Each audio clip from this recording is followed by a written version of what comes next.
여러분 안녕하십니까? 오늘은 포로기 예언자 23번째 강좌 에스라와 느헤미야에 대한 강의를 드리겠습니다. 에스라서와 느헤미야서는 서로 관련된 하나의 두루마리입니다.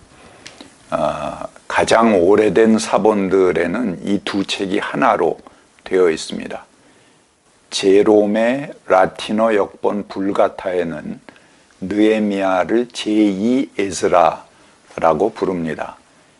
히브리어 본문에서 이것이 둘로 나누어진 것은 1448년도에 한 필사본에서 처음으로 나타납니다. 전통적으로 에스라 느헤미야는 역대기 상하에 바로 이어지는 역대기 역사의 연속물, 연속된 책으로 그렇게 보아왔습니다. 그런데 최근 연구 중에 각자의 차이점들이 분명하게 각각 독립된 작품으로 보기도 합니다. 이 네 권의 책이 역사서 가운데 들지 않고 지혜문학 가운데 자리하고 있습니다. 이것은 이 책들이 쓰여질 때인 주전 3세기에 이미 히브리 성경에 예언서라는 책이 완결되었기 때문인 것으로 보입니다. 그러나 성격상 귀환 후의 역사를 다루고 있기 때문에 여기서 저희 포로기 예언으로 다루도록 하겠습니다. 포로지에서 돌아온 사람들은 여러 가지 과제에 직면하게 됩니다. 페르시아 치하에 정치적으로 독립하는 것이 불가능하지만 각 민족의 종교적 자율성은 허용이 되었습니다. 그래서 종교를 중심으로 하는 공동체는 가능했던 것입니다. 그래서 이들은 대제사장을 중심으로 하는 사제국가를 세워서 자신들의 독자적인 영역을 유지하려고 자기들의 하이에라키, 그 위계질서, 민족의 체계를 지켜나가려고 생각했던 것입니다. 그러기 위해서 예배 중심의 공동체, 그걸 만들려고 하니까 성전을 다시 세우는 일이 시급했습니다. 그거 외에는, 종교적 분야 외에는 정치적으로 아무런 자유가 허용되지 않았기 때문에 그런 것이죠. 하지만 이들이 독자성을 유지하려고 해도 제국체제 아래서 이방족과 혈통이 섞여버리는 그런 국제화 현상은 막기 어려운 현실이었습니다. 그래서 잡혀갔다 돌아온 사람들은 일정한 지역에 격리되어 있었기 때문에 옛날 그들이 가졌던 율법이나 혈통의 순수성을 유지할 수가 있었습니다. 하지만 본토에 남아있던 사람들은 사정이 달랐습니다. 왕국이 망한 이후로 약 200년의 역사가 지나면서 사마리아 사람들은 혈통이나 종교적인 면에서 여러 민족들과 서로 뒤섞이게 되었던 것입니다. 이들은 시리아, 메소포타미아 이 지역에서 아시리아의 굴복당해 이주한 백성들, 그들과 혼합되었습니다. 유대인들은 이들을 차별해서 사마리아 사람이다 하면 이방족과 피가 섞였고 순수하지 못한 사람들이다. 근데 자기들은 포로로 갔다가 자기들끼리 있다가 그대로 왔기 때문에 그렇게 비교적 혈통의 순수성을 좀 지킬 수 있었다 하는 것이죠. 그래서 사마리아 사람이라고 하면서 이 본토민들을 굉장히 배제하고 그들을 또 착취하게 되는 하나의 이데올로기가 포로기 이후에 형성되는 것입니다. 역대기 역사에 연속물로 느헤미야, 에스라가 존재한다고 그랬죠. 역대기 역사는 어떤 특징을 가지고 있는가 하는 걸 한번 생각해 보겠습니다. 역대기 역사는 성전과 예배를 매우 중요한 주제로 다룹니다. 또한 이들이 역사를 기록할 때 이 정치적 실체인 왕정이 존재하지 않았기 때문에 왕정에 대해서 흠모하는 마음이 담겨져 있습니다. 신명기 역사는 다윗과 솔로몬에 대해서 그들의 위대성도 이야기하지만 동시에 그들의 약점들, 아주 다윗 정권의 그 뒷그늘들, 그 어두운 면도 함께 보도를 합니다. 그렇지만 역대기 역사는 이 왕조의 부정적인 기록은 모두 삭제합니다. 그래서 다윗 왕조에는 아주 좋은 점만 들춰서 이야기하는 거죠. 그래서 다윗과 솔로몬을 거의 초인적인 차원으로 지켜 올립니다. 이를 통해서 후에 다윗과 같은 왕, 그의 후손에서 메시아가 올 것이다 하는 기대가 후대에 성립하게 되는 것입니다. 신명기 역사는 왕들의 공과 과를 그대로 보도한다고 그랬죠. 하지만 역대기 역사는 그들의 역사적 행위보다는 그들이 성전 안에서 어떤 예배를 드렸는가 하는 것을 중요하게 생각합니다. 또한 혼합 종교를 비판합니다. 그리고 종교의 혈통과 그 순수성, 이런 것들을 매우 강조하는 거죠. 이들이 배제의 논리를 펴는 것은 역으로 이스라엘 공동체 내에서의 통합성을 이끌어내기 위해서 그렇습니다. 그 결과 이스라엘을 공고한 12지파의 연대체로 강조합니다. 그 기원을 그리고 창세기까지 소급해 갔던 거죠. 그것이 이제 창세기의 그런 근거를 둔 그런 역사로 12지파의 연대체다, 이런 것들을 역대기 역사는 강조하게 됩니다. 이런 역대기 사가의 강조점은 그 시대가 필요로 하는 요구였습니다.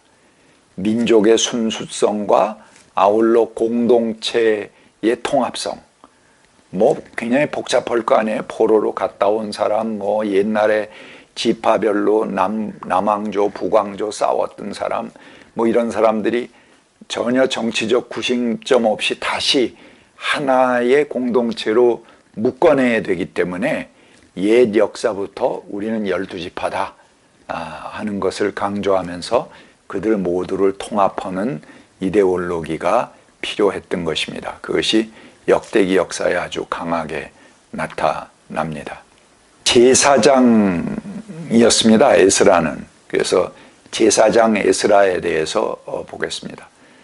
성전 재건까지 자세한 역사와 문서들이 에스라서에 보고됩니다. 에스라서 1장부터 6장까지 지난번 학개할 때 그 역사들을 자세히 우리가 좀 보았습니다. 성전 재건이 있은 후 약 80년이 지나서야 유대인 무리가 예루살렘에 돌아왔습니다. 그러니까 바로 그 포로 생활이 끝났다, 그래서 전부 돌아온 건 아니에요. 굉장히 돌아오는데 오랜 시간이 걸립니다. 그래서 성전 재건 후에 또 큰 무리들이 한마 돌아왔는데 그게 80년이나 지나서 돌아왔다 하는 것이죠. 이들 지도자는 제사장이자 학사, 그러니까 학자를 얘기하는 거죠. 학사인 에스라였습니다. 에스라는 아닥사스타 1세, 주전 464년부터 424년까지가 아닥사스타의 시대니까요. 성전 건축하고도 한참 후입니다. 거의 100년, 80년 후에죠. 그때 그 아닥사스타의 명으로 유대의 법률과 종교를 개혁하기 위한 목적으로 파견된 것이 에스라입니다. 그는 본래 페르시아 궁전의 유대인 담당관이었습니다. 유대인 문제를 담당하는 그런 담당관이었는데 그는 법 집행의 권한을 위임받아서 율법을 공포하게 됩니다. 그리고 이완되고 문란한 유대 공동체를 율법으로 정화하고자 했습니다. 에스라는 성전 건축 기금도 가져왔습니다. 그의 특별한 관심은 성전을 중심으로 하여 유대인 공동체의 정체성을 확립하는 것이었습니다. 그래서 그는 유대인들과 이방 종교를 믿는 주민들이 혼인하는 것을 막았습니다. 에스라 7장부터 10장까지의 그런 기록들이 자세하게 나옵니다. 반면 느헤미야는 총독으로 귀환했습니다. 그 역시 페르시아 궁전에 있던 관료였는데요. 에스라가 이주한 지 13년이 지나서 페르시아의 아닥사스다 황제죠.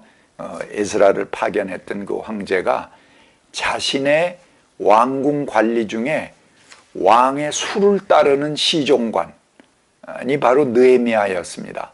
그러니까 왕의 술 따르는 시종관을 유대 민족의 총독으로 파견한 것이죠. 그래서 느헤미야는 백성의 지도자들과 백성 중 10분의 1의 인구는 예루살렘에 살도록 그렇게 정착을 시도합니다. 예루살렘의 요새화를 위해서 아닥사스다 황제는 재원까지 보장해 줍니다. 그 많은 지원을 받으면서 에스라와 느헤미야가 와서 예루살렘을 재건하고 성전을 건축하는 일을 하게 되는 거죠. 그래서 이들이 이런 제국의 지원을 토대로 적극적으로 유대 공동체를 복원하는 일들에 앞장서게 됩니다. 그래서 에스라가 예배 생활과 올바른 질서 재건을 계획했다면 느헤미야는 그와 동시대에 예루살렘의 외적 재건, 성을 쌓고 뭐 그런 그 재건을 시도했다고 볼 수 있습니다. 에스라와 느헤미야의 개혁의 성격을 한번 보도록 하겠습니다. 에스라와 느헤미야가 개혁을 하던 주전 450년경이죠. 그때 유대인 공동체의 상황은 매우 불안정했습니다. 새롭게 정착한 예루살렘에서 권력을 쥐인 귀환한 귀족들, 그들은 급속도로 부패해 갔습니다. 포로 생활하다 돌아와서 옛날 자기들이 왕국으로 다스리던 그 귀족들 아닙니까? 그러니까는 그 복원을 빨리 해야 되겠다 하는 욕심에 급속도로 부패해 가는 거죠. 그리고 백성들은 서로 신뢰하지 못하는 그런 상황이 됩니다. 하나님의 법은 지켜지지 않았고 그런 법이 존재하는 것조차도 잊어버렸습니다. 게다가 돌아온 유대인들은 순수성을 지킨다고 해서 사마리아 사람, 에돔 또 다른 이방인들과의 갈등을 심화시킵니다. 자기들만 순수하다 그래서 특권을 유지하려고 하는 거죠. 에스라 10장 10절부터 11절까지 제가 읽어보겠습니다. 여러분은 이방 여자들과 결혼했으므로 배신자가 되었습니다. 그것 때문에 이스라엘의 죄가 더욱 커졌습니다. 이제 주 여러분의 조상의 하나님께서 죄를 자복하고 그의 뜻을 따르십시오. 이 땅에 있는 이방 백성과 관계를 끊고 여러분이 데리고 사는 이방인 아내들과의 관계도 끊어야 됩니다. 에스라가 이 말을 선포했는데요. 여러분 성경을 보시면은 이 말을 선포한 대상이 누구인지 보실 수 있습니다. 바로 그 몇 구절 앞에 나오는데요. 누구보다도 앞장서서 배제의 논리를 폈던 사람들, 포로로 잡혀갔다 돌아온 사람들을 모아놓고 하는 말입니다. 10장 7절에 나오죠. 그들은 자신들도 지키지 않는 법을 내세워서 사마리아 사람들을 정죄한 셈이죠. 그러니까 지금 에스라가 이야기하는 건 너희들 이방 사람들하고 피가 섞였으니까 이방 사람들하고 결혼한 사람은 파혼해라, 이혼해라 이렇게 얘기하지 않습니까? 근데 그 대상이 누구냐 하면 바로 포로로 갔다가 돌아온 사람이라는 겁니다. 근데 그들은 그러니까 자기들 자체도 이렇게 이방인들과 피가 섞여 있다는 거죠. 그러면서도 본토에 남아있던 사람들은 피가 섞였다 그래서 또 배제하는 논리를 폈습니다. 그러니까 아주 이중적인 그런 잣대를 가지고 특권을 유지하려고 했던 것이죠. 그래서 에스라는 너희들도 마찬가지 너희 말대로 해라 하는 것을 요구했던 것입니다. 그들은 자신들도 지키지 않는 법을 내세워서 사마리아 사람들을 정죄했습니다. 심지어는 제사장 중에도 이방 여자와 결혼한 사람들이 허다했습니다.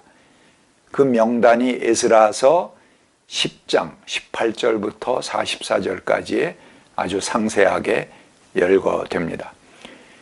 유다의 상류계층은 제국체제 아래서 자기들의 부와 신분 상승을 위해서 국제 결혼을 하는 일이 흔했습니다. 제국의 페르시아 제국하고 어떻게든지 연결을 지어야지 또 신분이 상승될 거 아니에요.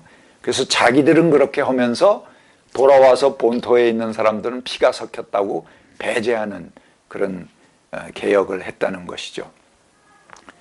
제국의 인척과 연결되는 것은 신분 상승을 최고로 보장해 주었기 때문에 그렇습니다. 당시 지배층들이 소위 순수성을 지키고자 하는 근본 이유가 무엇이겠습니까?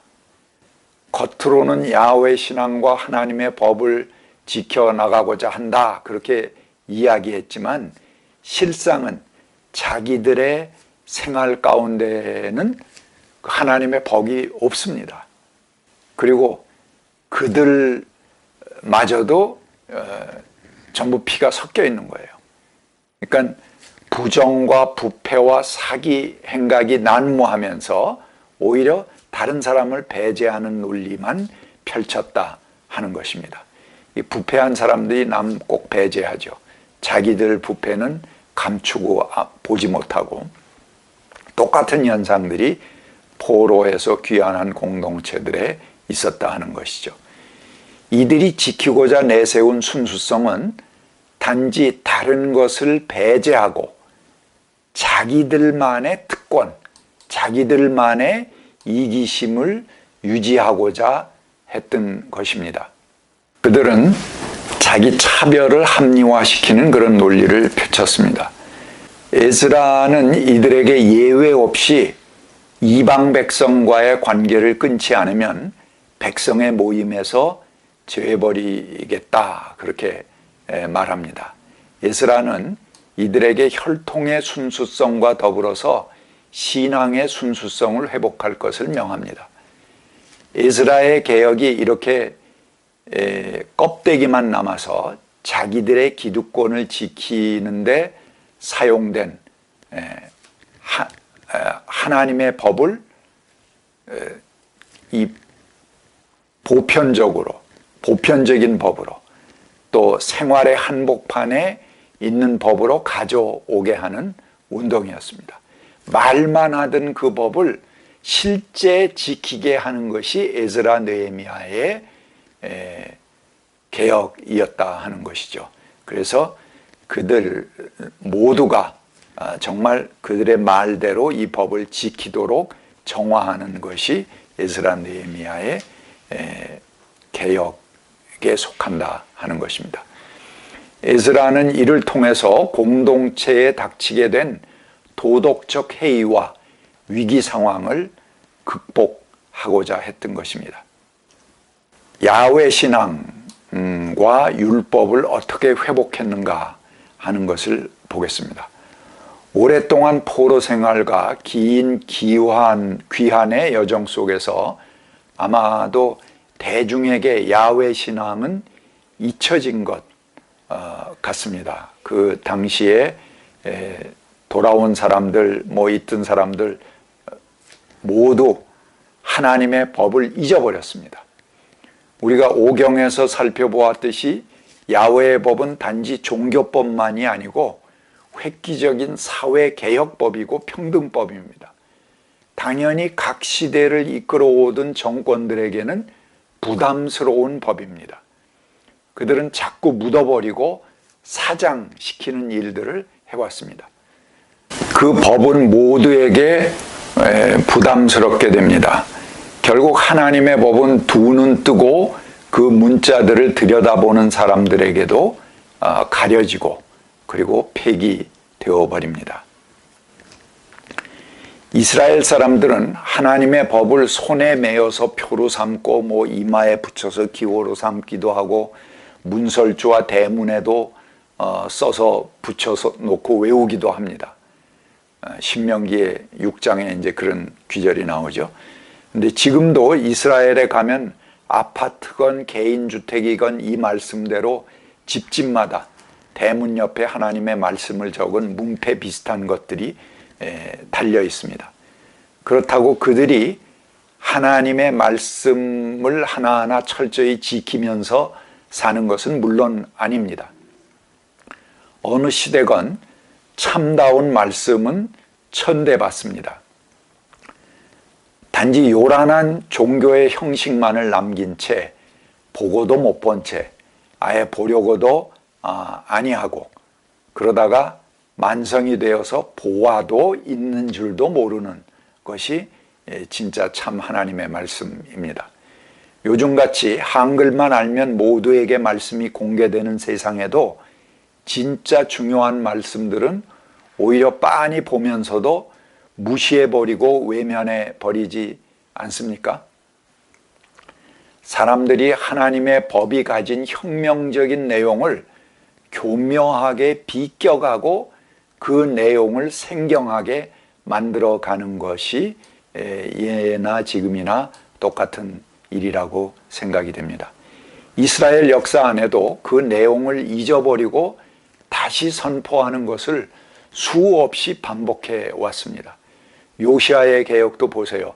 성전에서 우연히 율법책을 발견한 데서 시작되지 않습니까? 그 전부 잊어버렸었다는 거죠. 그러다가 우연히 성전에서 옛 율법책을 발견한 것이 토대가 돼서 다시 그 백성에게 그 법을 선포하고 개혁운동의 시발점으로 삼게 됩니다. 에스라 느헤미야의 개혁도 광장에 사람들을 모아놓고 새벽부터 정오까지 큰 소리로 사람들에게 율법책을 읽어주는 일부터 시작합니다.